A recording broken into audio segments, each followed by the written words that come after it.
Hello students. तो कैसे हैं आप सब लोग। आशा करता हूं कि आप सभी लोग खुश हैं, मस्त हैं और अपनी पढ़ाई को निरंतर रूप से जारी रख पा रहे हैं। आप सबका स्वागत है हमारे YouTube platform SR student solution. हमारी जो कक्षा चल रही थी, चैप्टर नंबर 9 चल रहा है अपना।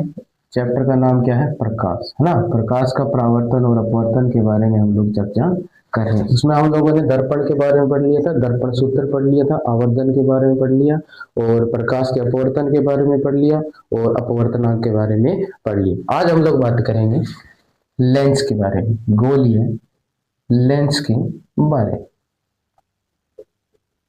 गोलीय लेंस जो होते हैं ये भी गोले के कटे हुए भाग ही होते हैं, गोले के कटे हुए भाग होते हैं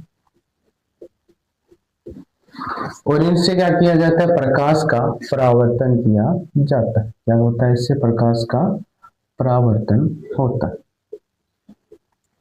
अब ये जो अपने गोलीय लेंस है ये दो प्रकार के होते हैं। कितने प्रकार के होते हैं? दो प्रकार के। पहला होता है अपना उत्तल लेंस। कौन सा होता है? उत्तल लेंस। दूसरा होता है अपना अवतल लेंस। जो दर्पण हम लोगों ने पढ़े थे, दर्पण में हमने ये देखा था कि जो दर्पण होते हैं वो गोले के कटे हुए भाग होते हैं। और जो लेंस हम बात करेंगे, लेंस क्या होते हैं? दो गोलों को जब आपस दो कटे हुए गोले के भागों को जब आपस में मिलाया जाता है तो किसका निर्माण होता है? लेंस का निर्माण होता है। उत्तल लेंस जो होता है इसको पहचानने का तरीका क्या होता है कि इसकी पहचान कैसे करेंगे कि कौन सा उत्तल है और कौन सा अवतल है। जो आपका उत्तल लेंस होगा सॉरी, उसमें क्या होगा कि आपके जो किनारे के भाग होंगे, किनारे का भाग, वो किनारे के भाग पतले होंगे। किनारे के भाग कैसे होंगे? पतले होंगे। और बीच का भाग कैसा होगा? मोटा होगा। बीच का भाग कैसा होगा? मोटा होगा। समझ गए क्या? यानी कि इसका यदि हम डायग्राम बनाना चाहें तो डायग्राम कैसे बनेगा? इस प्रकार का बनेगा। यानी कि किनारे का भाग कैसे है? पतले है। बीच का भाग कैसा है? मोटा है। ये कौन सा लेंस बन गया? अपना उत्तल लेंस बन गया। इसका जस्ट डिफरेंट जो होता है वो कौन सा होता है? अवतल लेंस होता है। जो अवतल लेंस होता है इसकी पहचान हम लोग कैसे करेंगे? इसकी पहचान करेंगे हम लोग किसमें? किनारे के जो भाग होते हैं, किनारे का भाग या किनारे के भाग मोटे होते हैं, मोटे होते हैं, या हम लोग कह सकते हैं किनारे के भाग कैसे होते हैं? चौड़े होते हैं, है ना। और जो बीच का भाग होता है वो बीच का भाग पतला होता है।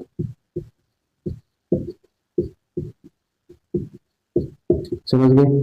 यानी कि इसका यदि हम लोग डायग्राम बनाना चाहेंगे तो डायग्राम कैसे बनेगा? इस प्रकार का बनेगा। इसमें आप लोग ये देख सकते हैं कि जो किनारे के भाग है वो कैसे हैं? मोटे हैं। और जो बीच के भाग है वो कैसा है? पतला है। समझे कि नहीं समझे? यानी कि लेंस कितने प्रकार के हो गए? दो प्रकार के हो गए। एक हो गया उत्तल लेंस, दूसरा कौन सा हो गया? अवतल लेंस। उत्तल लेंस जो होता है वो किनारों से कैसा होता है? पतला होता है। बीच से कैसा होता है? मोटा होता है। अवतल लेंस जो होते हैं वो किनारों से मोटे होते हैं और बीच से कैसे होते हैं? पतले होते हैं।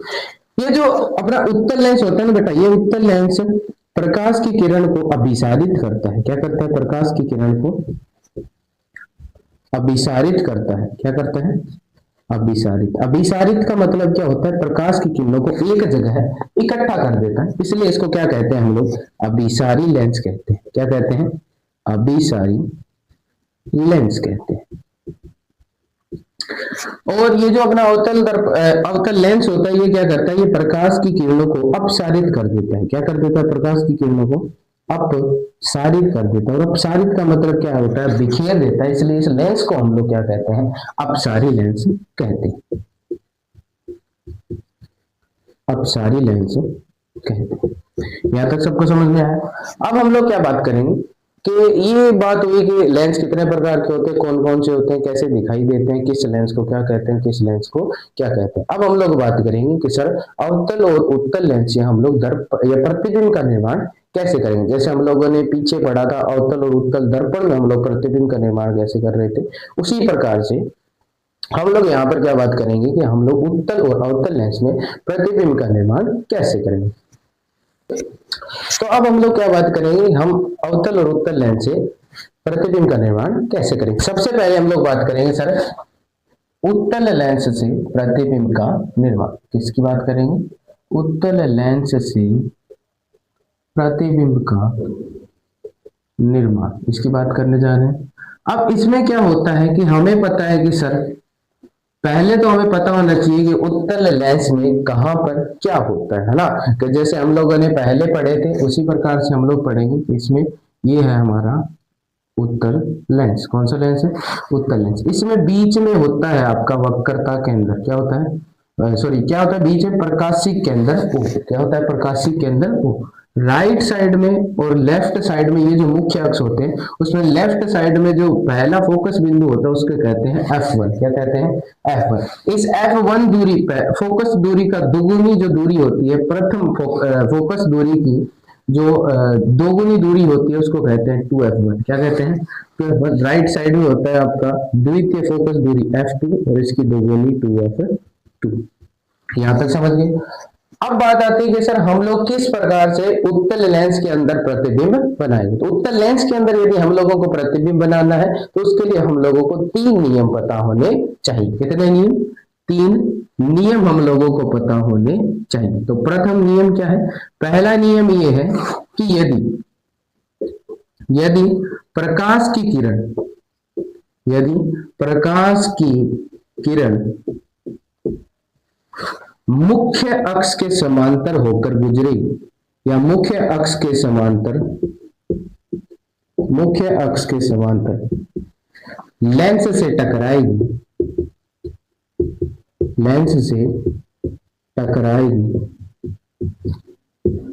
तो परावर्तन के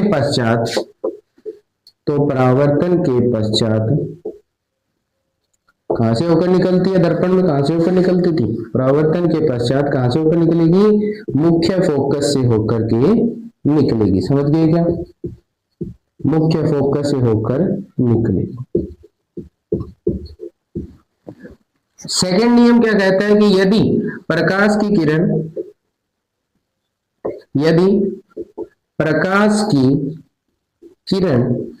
मुख्य फोकस से होकर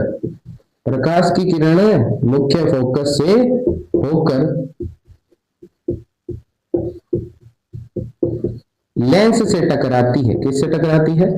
लेंस से टकराती है तो परावर्तन के पश्चात क्या हो जाएगी? मुख्य अक्ष के समांतर हो जाएगी। परावर्तन के पश्चात क्या हो जाएगी रे? मुख्य अक्ष के क्या हो जाएगी? समांतर हो जाएगी। क्या हो जाएगी? मुख्य अक्ष के समांतर हो जाएगी। और तीसरा नियम क्या कहता है? तीसरा नियम ये कहता है कि अगर आने वाली प्रकाश की किरण, कहां से आने वाली? कहीं से तो आ रही है। आने वाली प्रकाश की किरण प्रकाशिक केंद्र O से होकर गुजरेगी। प्रकाशिक केंद्र O से होकर गुजरेगी तो वह परावर्तित ना होकर इस प्रकाशिक केंद्र के अंदर से निकल जाएगी। समझ गए? क्या देखा हम लोगों ने? 3 नियम पढ़े हैं। कितने नियम पढ़े हैं? 3। पहला नियम क्या कहता है कि आने वाली प्रकाश की किरण यदि मुख्य अक्ष के समांतर है तो परावर्तन के पश्चात वह क्या? मुख्य फोकस से होकर निकलेगी। दूसरा नियम हमने पढ़ा कि आने वाली प्रकाश की किरण यदि मुख्य फोकस से होकर निकल रही है तो वह परावर्तन के पश्चात मुख्य अक्ष के समांतर हो जाएगी। तीसरा ये था यदि प्रकाश की किरण प्रकाशिक केंद्र O से होकर निकल रही है तो वह परावर्तित नहीं होती बल्कि उसके अंदर से होकर निकल जाती है। ये वाली चीज हम यहाँ देख सकते हैं। देखो मैंने कहा प्रकाश की किरण यहां से आ रही है, ये क्या है? मुख्य अक्ष के समांतर है। तो ये जब लेंस से टकराएगी तो लेंस से टकराने के बाद ये क्या करेगी? मुख्य फोकस से होकर निकलेगी। कहां से होकर निकलेगी? मुख्य फोकस से होकर निकलेगी। ये कहता है अपना पहला नियम। क्या कहता है पहला नियम? कि यदि प्रकाश की किरण क्या है? मुख्य अक्ष के समांतर होकर आ रही है तो परावर्तन के पश्चात कहां से होकर निकलेगी? मुख्य फोकस के अंदर से होकर निकलेगी। दूसरा नियम क्या कहता है? कि यदि आने वाली प्रकाश की किरण, दूसरा नियम क्या कहता है बेटा? कि अगर आने वाली प्रकाश की किरण जो है, आने वाली जो प्रकाश की किरण है,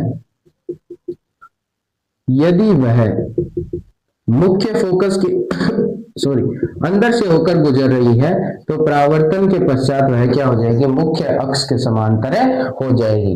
और तीसरा नियम क्या कहता है कि अगर आने वाली प्रकाश की किरण प्रकाश के केंद्र O से होकर के गुजर रही है तो वह प्रकाश की किरण उसी पथ पर चली जाती है। समझ गए?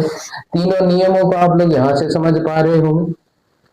तो इसी प्रकार से क्या बनता है, उत्तल लेंस में प्रतिबिंब का निर्माण होता है। अब उत्तल लेंस में प्रतिबिंब का निर्माण करने के लिए हमारे पास टोटल 6 स्थितियां होती हैं। कितनी स्थितियां होती हैं? 6 स्थितियां होती हैं। पहली स्थिति, यदि जो वस्तु है वो कहां पर स्थित हो, अनंत पर स्थित हो, है ना। दूसरा क्या है, यदि वस्तु जो है वो अनंत और F1 2F1 के मध्य स्थित हो। तीसरी स्थिति है यदि वस्तु हमारे पास कहां स्थित हो, 2F1 पर स्थित हो। चौथी स्थिति क्या है, यदि वस्तु 2F1 व F1 के मध्य स्थित हो। पांचवी स्थिति क्या कहती है कि यदि वस्तु F1 के ऊपर स्थित हो। और छठी क्या कहती है कि वस्तु F1 व प्रकाशीय केंद्र O के मध्य स्थित हो। यदि ये 6 स्थितियां हम लोग पढ़ेंगे कि यदि इन 6 स्थितियों पर वस्तु रखी गई है तो प्रतिबिंब कहां पर बनेगा, वह कैसा बनेगा। समझ गएगा? तो शुरू करते हैं। सबसे पहली स्थिति क्या होगी, जब वस्तु अनंत पर स्थित हो। हाँ, तो क्या बात करेंगे हम लोग, सबसे पहली स्थिति की बात करेंगे जो क्या है कि यदि वस्तु कहां पर स्थित हो, यदि वस्तु अनंत पर स्थित हो। कहां रे, अनंत पर, कहां, अनंत। तो पहली स्थिति में हम लोग क्या कर रहे हैं, वस्तु को कहां रख रहे हैं, अनंत के ऊपर रख रहे हैं। ये अपना क्या आ गया, लेंस आ गया, है ना। ये स्थिति F1, ये 2F1, ये क्या हो गई F2 और ये क्या हो गई 2F2। हो गई कि नहीं होगी? अब मैंने कहा कि वस्तु कहां पर स्थित है, अनंत पर। यदि वस्तु अनंत पर स्थित होगी तो हमें पता है कि प्रकाश की जो किरण आएगी वो क्या आएगी, मुख्य अक्ष के समांतर होकर के आएगी। और परावर्तन के पश्चात ये प्रकाश की किरणें कहां से होकर निकलेंगी, F2 से होकर के निकलेगी। तो इसमें ये बात का ध्यान रखना कि अब जब वस्तुओं को किसी भी स्थिति पर रखकर हम लोग प्रतिबिंब बनाएंगे तो हमें 3 चीजों का ध्यान रखना है। पहला कि प्रतिबिंब की स्थिति क्या होगी, है ना। दूसरा है प्रतिबिंब का आकार कैसा होगा और प्रतिबिंब की प्रकृति कैसी होगी। समझे कि नहीं समझे? सबसे पहला क्या पढ़ा हमने कि यदि वस्तु अनंत पर स्थित है तो इसकी स्थिति कहां बनी, प्रतिबिंब कहां बना, मुख्य फोकस पर, मुख्य फोकस F2 पर बना। प्रतिबिंब का आकार कैसा बनता है, हमेशा ध्यान रखना। इस उत्तल लेंस के अंदर देखो, अवतल दर्पण में जैसा बन रहा था वैसे उत्तल लेंस में बनेगा, वास्तविक और उल्टा, वास्तविक और उल्टा। और प्रतिबिंब की प्रतिबिंब का आकार कैसा बनेगा, प्रतिबिंब का आकार लिखना है ना। यहाँ क्या लिख डाला तुमने भी, तुमने थोड़ी, मैंने लिखा है ना। क्या लिखना होता है यहाँ पर, प्रतिबिंब का आकार लिखना है। तो प्रतिबिंब का आकार कैसा, बिंदुवत छोटा है। कैसा है, बिंदुवत छोटा है, बिंदु जैसा छोटा है। किसके जैसा, बिंदु। बिंदु को जानते हो क्या तुम, प्रकृति क्या होती है, वास्तविक और उल्टे। बिंदु को नहीं जानते क्या? हाँ, बिंदु ये है ना, बिंदु, दूसरी बिंदु की बात थोड़ी कर रहा हूं। हाँ, तो अब हम बात करते हैं दूसरी स्थिति की, जब वस्तु अनंत व 2F1 के मध्य स्थित हो। तो ये क्या आ गया, अपना उत्तल लेंस आ गया। और यहाँ पर क्या आ गया, F2, यहाँ पर क्या आ गया 2F2। इस साइड लेफ्ट साइड ये क्या आ गया F1 और ये क्या आ गया 2F1। यदि वस्तु जो है ना वो स्थित है अनंत और हमारे 2F2 के मध्य, है ना, अनंत और 2F2 के मध्य, 2F1 के मध्य वस्तु स्थित है तो यहाँ पर होगी। तो जो वस्तु से पहली जो प्रकाश की किरण आएगी वो क्या आएगी, मुख्य अक्ष के समांतर आएगी। और कहां से होकर के निकलेगी, F2 के अंदर से होकर के निकलेगी। दूसरी जो प्रकाश की किरण आएगी, अब यहाँ से तो हम होकर के गुजार नहीं सकते, तो हम प्रकाश की किरण कहां से गुजारेंगे, प्रकाशीय केंद्र O से होकर के गुजारेंगे। और आप लोगों ने पढ़ा था कि प्रकाशीय केंद्र O से होकर के जो भी प्रकाश की किरण जो निकलती है वो भी कभी भी क्या नहीं करती है, बताओ रे बताओ, क्या नहीं करती है, वो नहीं करती है बेटा कि वो वापस परावर्तित नहीं होती है। तो ये जो प्रतिबिंब बनेगा वो कहां बनेगा, F2 और 2F2 के मध्य बनेगा। जो प्रतिबिंब बन रहा है वो वस्तु के बराबर ही बन रहा है ना। थोड़ी सी अपनी लाइनें टेढ़ी मेढ़ी होगी, इस वजह से मत समझना। बाकी जो प्रतिबिंब बनता है वो कैसा बनता है, वस्तु के बराबर ही बनता है। तो सबसे पहले हम लोग बात करते हैं कि प्रतिबिंब की स्थिति क्या होगी। तो प्रतिबिंब की स्थिति होगी बेटा F2 व 2F2 के मध्य, F2 व 2F2 के मध्य होगी। दूसरी बात हम लोग बात करते हैं सर इसका आकार क्या होगा। तो आकार कैसा होगा, वस्तु के बराबर या बिंब के बराबर होगा, है ना। और तीसरी हम लोग बात करते हैं कि सिर्फ इसकी प्रकृति कैसी होगी। तो हमें पता उत्तल लेंस की प्रकृति कैसी होगी, वास्तविक और उल्टा। समझ गए। अब जो तीसरी स्थिति होगी वो क्या होगी, जब वस्तु 2F1 पर स्थित हो। अब हम लोग बात करते हैं कि तीसरी स्थिति जो है वो क्या है कि जब वस्तु कहां पर स्थित हो। तीसरी स्थिति है जब वस्तु 2F1 पर स्थित हो। अब हम लोग क्या करेंगे, वस्तु को कहां ले आएंगे, 2F1 के ऊपर ले आएंगे। ये क्या है अपना उत्तल लेंस है, और यहाँ पर आपको पता ही है F2, यहाँ पर क्या होगा 2F2, यहाँ पर क्या होगा F1, और यहाँ पर क्या होगा आपका 2F1। अब मैं वस्तु को कहाँ ले आया, 2F1 के ऊपर ले आया। तो वस्तु यदि 2F1 के ऊपर आएगी तो जो प्रतिबिंब होगा, एक तो प्रकाश की किरण यहाँ से सीधी आपतित होगी जो कहाँ से होकर के निकल जाएगी, F2 से। दूसरी प्रकाश की किरण जो होगी वो यहाँ से होकर के निकलेगी और यहाँ पर आकर टकराएंगी। ये जो प्रकाश की किरण है दोनों की कहां पर आकर मिलती हैं, यहाँ पर आकर मिलती है 2F2 के ऊपर।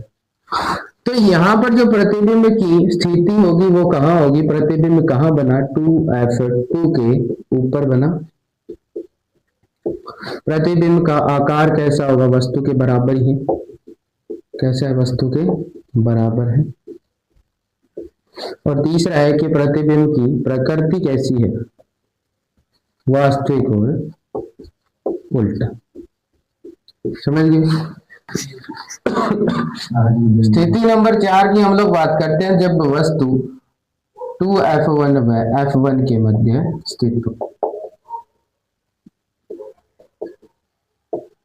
F1 व 2F1 व F1 के मध्य स्थित हो। तो यदि वस्तु 2F1 व F1 के मध्य स्थित होगी तो जो बनने वाला प्रतिबिंब है वो कहाँ बनेगा। ये वस्तु मैं कहाँ ले आया, यहाँ पर ले आया। यहाँ पर क्या आता है 2F1, यहाँ आता है F1, यहाँ पर आता है F2, और यहाँ पर क्या आता है 2F2। जो प्रतिबिंब बनेगा वो कहाँ पर बनेगा, जो प्रतिबिंब बनेगा वो F2 से थोड़ा दूर बनेगा। कहाँ बनेगा, F2 से थोड़ा दूर बनेगा, या हम ऐसे कह सकते हैं कि जो प्रतिबिंब बनेगा वो F2 से परे बनेगा। यानी कि ये जो प्रतिबिंब बना कहाँ बना, F2 से परे बना। तो प्रतिबिंब की जो स्थिति की हम लोग बात करेंगे तो वो कहाँ होगी, F2 से, सॉरी 2F2 से परे होगी।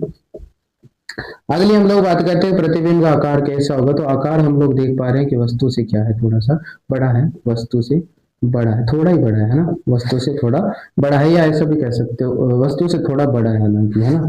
फिर हम लोग बात करते हैं प्रतिबिंब की जो प्रकृति है वो कैसी होगी। प्रकृति कैसी होगी बेटा, वास्तविक और उल्टा। प्रतिबिंब की प्रकृति कैसी है, प्रतिबिंब की जो अपनी प्रकृति है वो कैसी है, वास्तविक और उल्टा, है ना। पांचवी जो स्थिति है वो क्या है कि यदि वस्तु F1 पर स्थित हो। कहां पर स्थित हो, वस्तु F1 पर स्थित हो। यदि वस्तु F1 पर स्थित है तो क्या कैसे प्रतिबिंब बनेगा, ये क्या आ गया अपना उत्तल लेंस आ गया, और उत्तल लेंस आने के बाद ये क्या आ गया अपना F2 आ गया, ये क्या आ गया अपना 2F2 आ गया।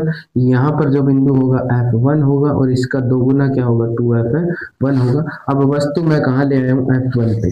तो वस्तु यदि F1 पर स्थित होगी तो पहला तो प्रतिबिंब जो ये पहली जो प्रकाश की किरण होगी मुख्य अक्ष से समांतर होकर इसके ऊपर आपतित होगी, और परावर्तन के पश्चात कहां से होकर निकल जाएगी, 2F2 से। और जो दूसरी प्रकाश की किरण है वो क्या होगी, प्रकाशीय केंद्र O से होकर के निकलेगी, और O से होकर के निकलने के बाद क्या होगा कि प्रकाश की किरण जो है वो एक दूसरे के समांतर हो जाएगी। तो बनने वाला प्रतिबिंब कहां पर बनेगा बेटा, अनंत के ऊपर बनेगा। तो प्रतिबिंब की स्थिति की यदि हम लोग बात करें तो कहां पर बनेगा, अनंत पर बनेगा, है ना। दूसरी हम लोग बात करेंगे इसका आकार कैसा होगा। तो आकार कैसा होगा, वस्तु से बहुत बड़ा होगा, वस्तु से क्या होगा, बहुत बड़ा होगा। और तीसरी बात करें हम इसकी प्रकृति की, तो प्रकृति कैसी होगी, वास्तविक और उल्टा, वास्तविक और उल्टा। अब हम लोग बात करते हैं जो अंतिम स्थिति है, स्थिति नंबर 6। उसमें क्या होगा कि वस्तु को जो है ना हम लोग कहां पर ले आएंगे, वस्तु को हम लोग ले आएंगे F1 व प्रकाशीय केंद्र O के मध्य। जो प्रकाशीय केंद्र O के मध्य और F1 तथा प्रकाशीय केंद्र O के मध्य। अब हम लोग बात करेंगे स्थिति नंबर 6 की। स्थिति नंबर 6, जब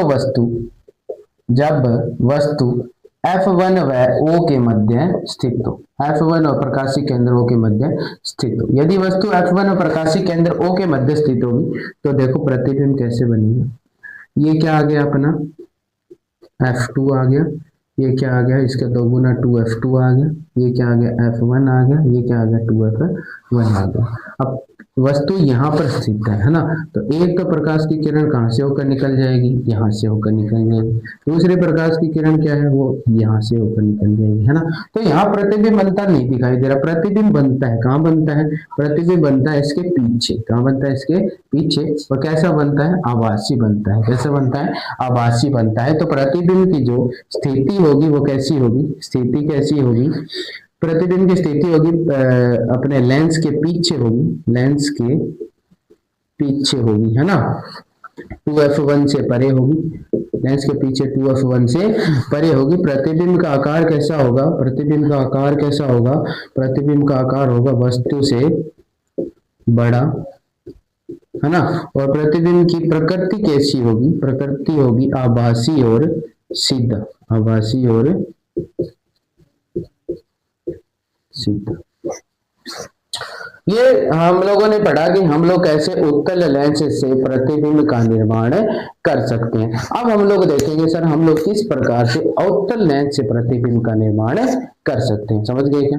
तो देखो अब हम लोग बात करेंगे कि अवतल लेंस से प्रतिबिंब का निर्माण कैसे किया जाएगा। इसमें हम लोगों को बस 2 स्थिति पढ़नी, कितनी, 2। तो अवतल लेंस से प्रतिबिंब का निर्माण, 2 स्थितियां पढ़ेंगे इसमें हम लोग। कितनी स्थितियां, 2 स्थिति। पहली स्थिति तो वही जब वस्तु कहां पर स्थित हो, अनंत पर। कहां होगी, यहां पर देखना कि जो प्रतिबिंब बनेगा ना वो उसी साइड बनेगा जिस साइड आपकी वस्तु रखी गई है ना। तो हम लोग क्या करेंगे, लेंस के सामने वस्तु रखते हैं, वहीं पर क्या बनेगा, प्रतिबिंब बनेगा। और बनने वाला प्रतिबिंब जो होगा आभासी बनेगा। कैसा बनेगा, आभासी बनेगा। और कैसा बनेगा, सीधा बनेगा। समझ गए क्या? इसमें भी उसी प्रकार से होता है, यहाँ F2, यहाँ 2F2, यहां पर आपका F1 और यहां पर आपका 2F1। अब यदि वस्तु अनंत पर स्थित है तो क्या होगा, प्रकाश की किरण यहाँ से टकराएगी और क्या होगी, वह एक स्थान पर केंद्रित करता है क्या, ये नहीं करता। अब सारी लेंस है, इस वजह से ये क्या करेगा, यहाँ से ये प्रकाश की किरण चली जाएगी। यहाँ से यदि कोई प्रकाश की किरण मुख्य अक्ष के समांतर आएगी तो वो इस प्रकार से दूर से होकर के निकल जाएगी। अब प्रतिबिंब कहाँ बनेगा, प्रतिबिंब कैसे बनता है, जब परावर्तित किरणें एक दूसरे को कहीं पर काटती है तब प्रतिबिंब बनता है। तो इन परावर्तित किरणों को हम आभासी रूप से आगे बढ़ाते हैं। क्या करते हैं, आभासी रूप से आगे बढ़ाते हैं। तो हम लोग देखते हैं कि जो ये प्रतिबिंब बनता है कहां पर बनता है, F1 के ऊपर बनता है। प्रतिबिंब कैसा बना है, आभासी बना है, कैसा बना है, सीधा बना है। समझ गए क्या? तो प्रतिबिंब की स्थिति की हम लोग बात करें, यदि वस्तु अनंत पर रखी है तो प्रतिबिंब की स्थिति कहां होगी, F1 पर होगी। दूसरी हम लोग बात करते हैं कि सर जो प्रतिबिंब का आकार है वो कैसा होगा, बिंदुवत होगा। कैसा होगा, बिंदुवत, छोटा होगा। और फिर हम लोग बात करते हैं कि सर इसकी प्रकृति कैसी होगी, तो प्रकृति कैसा होगा, ये आभासी और सीधा होगा, आभासी और सीधा होगा। सेकंड जो हम लोग बात करेंगे, सेकंड हम लोग बात करेंगे कि सर ये जो यदि वस्तु इससे आगे कहीं रखी हो तो सेकंड में बात करूंगा यदि वस्तु अनंत व प्रकाशिक केंद्र O के मध्य स्थित हो, प्रकाशिक केंद्र O के मध्य कहीं भी स्थित हो, है ना, मध्य कहीं भी स्थित हो, तो उस समय प्रतिबिंब कैसा बनेगा, छोटा बनेगा कि बड़ा बनेगा। और ये जो प्रतिबिंब बनता है आभासी बनता है, सीधा बनता है, लगभग कैसे इसमें कैसा बनता है, छोटा ही बनता है। कैसा बनता है, छोटा ही बनता है ना। यहाँ पर मान लो ये क्या ले लिया हम लोगों ने, उत्तल लेंस ले लिया, सॉरी अवतल लेंस ले लिया। कौन सा लेंस ले लिया, अवतल लेंस। ये क्या हो गया F2, ये क्या हो गया आपका 2F2, ये क्या हो गया F1 और ये क्या हो गया 2F1। अब मैंने कहा कि मैं तो वस्तु को यहाँ रख रहा हूँ, कहाँ रख रहा हूँ, यहाँ रख रहा हूँ। तो प्रकाश की किरण आपको पता है कि यदि समांतर होकर के यहाँ से निकलेगी तो वो क्या होगी, दूर से होकर निकल जाएगी। और यदि प्रकाश के केंद्र O से होकर निकलेगी तो वो एकदम सीधे ही गुजर जाएगी।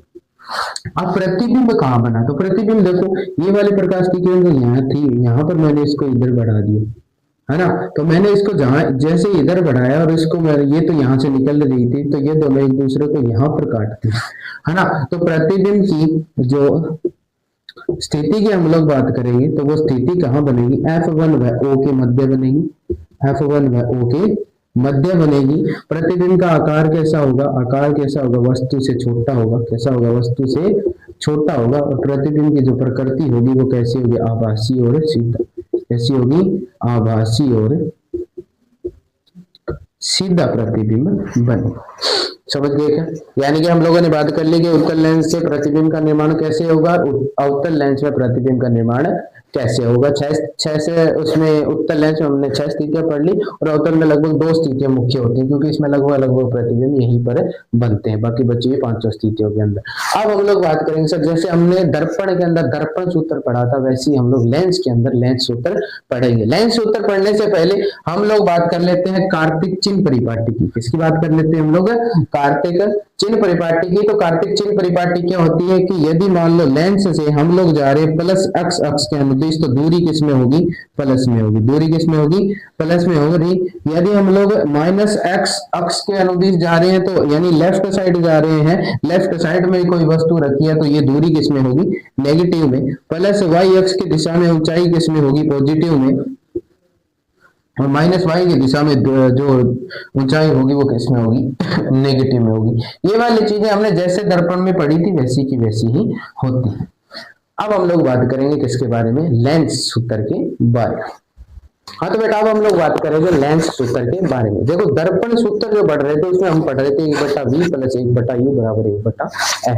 ये थोड़ा सा उससे अलग है। इसमें क्या होता है, 1/v माइनस 1/u बराबर 1/f होता है। यानी कि यदि हम लोग लेंस सूत्र की बात करेंगे, किसकी बात करेंगे, लेंस सूत्र की बात करेंगे, तो वो क्या होता है, 1/v माइनस 1/u बराबर 1/f। यहाँ पर जो f है वो क्या है, फोकस दूरी, क्या है, फोकस दूरी है। v जो है वो प्रतिबिंब दूरी है, क्या है, प्रतिबिंब दूरी है। और u जो है वो क्या है, बिंब दूरी, क्या है। अब बात करते हैं सर, ये जो लेंस सूत्र आपने हमें बताया, यानी कि 1/v माइनस 1/u बराबर 1/f। अब बात आती है कि आप लोगों को ये कहा गया कि जो प्रतिबिंब है वो कितना आवर्धित हो गया है, या उसकी ऊंचाइयां आपको दी गई हैं, तो क्या सूत्र लगेगा। तो आवर्धन का सूत्र होता है m बराबर h डैश बटा h बराबर, देखो दर्पण में क्या था, माइनस v/u, तो यहाँ हो गया v/u। ये v किसका हो गया, प्लस का। h डैश इसको ऐसे लिख सकते हो, आवर्धन बराबर प्रतिबिंब की ऊंचाई, किसकी ऊंचाई, प्रतिबिंब की ऊंचाई बटे बिंब की ऊंचाई, समझ गए। और इसके बराबर क्या हो गया, v/u। v क्या होता है, प्रतिबिंब दूरी, और u क्या होता है, बिंब दूरी होता है। तो ये आ गया अपना आवर्धन का फॉर्मूला। यहां तक समझ गए। तो हम लोगों ने बात कर ली है लेंस सूत्र के बारे में और लेंसों के आवर्धन के बारे में। अब हम लोग बात करने जा रहे हैं लेंस क्षमता के बारे में। इसके बारे में, लेंस क्षमता।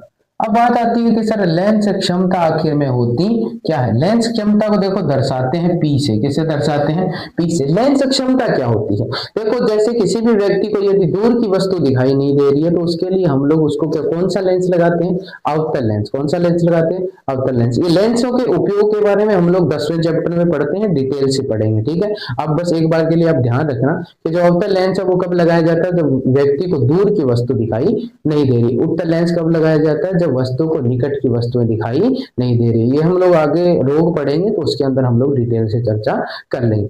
अब बात क्या आती है कि सर ये जो किसी को दूर का नहीं दिखाई दे रहा, किसी को पास का नहीं दिखाई दे रहा, तो उसके लिए लेंस लगाए जाते हैं, है ना। तो जो लेंस लगाए जाते हैं वो नंबर के लगते हैं। कितने के, मान लो किसी के 0.25 का, किसी के 0.50 का, किसी के 1 का, किसी के 2 का, किसी के 1.5 का, है ना। इस प्रकार के लगते हैं। तो ये जो लेंस के जो नंबर है ये होती है लेंस की क्षमता। क्या होती है, लेंस की क्षमता। अब ये जो लेंस की क्षमता है ये व्युत्क्रमानुपाती होती है किसकी, फोकस दूरी की। किसके व्युत्क्रमानुपाती होती है, फोकस दूरी का व्युत्क्रमानुपाती होती है। यानी कि यदि हम लोग लेंस की फोकस दूरी बढ़ाते जाएंगे तो लेंस की क्षमता जो है वो कम होती जाएगी। समझ गए क्या। तो जो लेंस की क्षमता है वो उसको हम आसान भाषा में क्या कहते हैं, लेंस के नंबर, क्या कहते हैं, लेंस के नंबर कहते हैं। और जो आपकी लेंस क्षमता इसको दर्शाते हैं, दर्शाने का प्रतीक चिन्ह क्या होता है, पी होता है। पी समानुपाती होता है 1/f के, इसके समानुपाती होता है 1/f के। और व्युत्क्रमानुपाती किसके हो गया, फोकस दूरी f के हो गया। समझ गए क्या। अब बात आती है ये क्या हो गया, इसको लिखना चाहे हम लोग तो ये क्या है, लेंस क्षमता, लेंस क्षमता समानुपाती 1/फोकस दूरी, 1/फोकस दूरी। और इसका हम लोग मात्रक की बात करें कि लेंस क्षमता का मात्रक क्या होता है, तो ये होता है डायोप्टर। क्या होता है, डायोप्टर होता है ना। इससे होते हैं डी लिखते हैं, इसको क्या लिखते हैं, डी लिखते हैं, है ना। आप लोगों ने देखा होगा कि किसी के लग गया +0.40 डायोप्टर का चश्मा, किसी का -1.60 डायोप्टर का चश्मा, ऐसे लगा होता है, नंबर लिखे होते हैं, कभी पर्ची देखना है ना डॉक्टर की। तो वो किस डायोप्टर क्या है, अपने इसकी लेंस क्षमता की क्या है, इकाई। यदि आपको मान लो कोई सवाल दे दिया गया, आपको सवाल दिया गया कि कोई भी व्यक्ति है उसको एक चश्मा लगाया गया है जिसकी लेंस क्षमता कितनी है, लेंस क्षमता कितनी है, 0.25 है, 0.25 डायोप्टर है। तो बताइए उससे कि फोकस दूरी कितनी होगी। क्या पूछ लिया आपको, फोकस दूरी पूछ ली। क्या पूछ ली बेटा, फोकस दूरी। तो आपको पता है P बराबर क्या होता है, 1/f। P का मान दे दिया 0.25 बराबर 1/f हो गया ना। तो यहाँ पर आपको यदि फोकस दूरी पूछी जाए तो f बराबर क्या होगा, ये 0.25 इसके बटा में आ जाएगा तो 0.25, पॉइंट हटाते हैं तो आगे क्या हो जाएगा 100/25, तो 25 चौके 100, यानी कि इसकी जो दूरी आएगी, फोकस दूरी किसमें आएगी, 4 सेंटीमीटर आएगी। फोकस दूरी कितनी आ जाएगी, 4 सेंटीमीटर आ जाएगी। आगे वाले ने आपको फोकस दूरी दे दी, क्या पूछ ली, लेंस क्षमता पूछ ली। तो आप लोगों को क्या करना है, ये वाला फॉर्मूला लगाना है और आप लोग वैल्यू निकाल सकते हैं। समझ गए क्या। तो अब हम लोगों ने 9वें चैप्टर के अंदर जितनी भी महत्वपूर्ण चीजें थी वो सारी चीजें पढ़ ली हैं। फिर भी आपको यदि ऐसा लगता है कि कोई एक आधा टॉपिक जो है सर वो हमारा पूरा क्लियर नहीं हुआ, या फिर किसी भी टॉपिक के अंदर आप लोगों को फिर से डाउट आता है, तो आप हमें बताइए, है ना। और इस चैप्टर के जितने भी अपने क्वेश्चंस हैं वो सारे क्वेश्चंस के लिए हम लोग एक अलग से सीरीज लेकर आएंगे, या फिर एक अलग से, या तो हम लोग एक पूरी की पूरी सीरीज लेकर आने की सोच रहे हैं, जिसके अंदर हम लोग जो अपने 10th के अंदर साइंस, मैथ और जो 12th की जो जियोग्राफी है उनके अंदर जितने भी महत्वपूर्ण क्वेश्चन है उसकी एक प्रॉपर सीरीज ले आते हैं, जिसमें आप लोगों को अब अंतिम समय के अंदर उन चीजों को रिवाइज करने में क्या हो, आसानी हो, है ना। अभी क्या है कि अभी के लिए आप लोग चैप्टर की हर एक चीजें तो नहीं देख सकते, इतना आपके पास समय भी नहीं होता।